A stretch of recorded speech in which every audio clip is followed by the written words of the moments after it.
Piling hawak ang mundo nitong sinasanto ninyo, di nyo pa rin masasalo ang tagumpay. Kasi kung mapapansin nyo, ako'y kabilang globo na tagus pa, kaya butas ang kamay ni Santo Niño. Tipsy D, magbabalik rap battle. At target, lalabanan si Balakid sa PSP. Simula na ba ng pagbabalik ng mga old gods?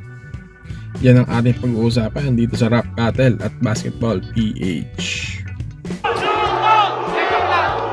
Ang kulit ni Badang. Makarinig ng mga barang hindi kaya ng iba. Makarinig ng mga barang hindi kaya ng iba.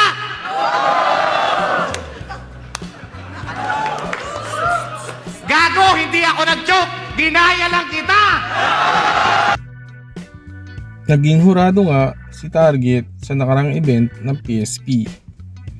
At sa isang post ni Target ay makikita ang litrato nila ni Balakid.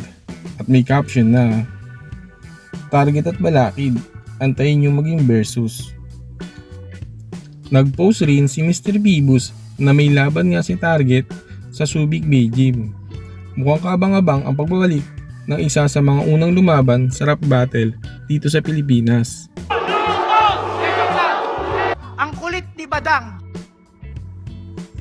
At speaking ng pagbabalik, babalik na rin ba si Tipsy D sa rap battle? Matapos nga ang kontrobersya na hinarap ni Tipsy D, ay mukhang handa na itong bumalik sa rap battle.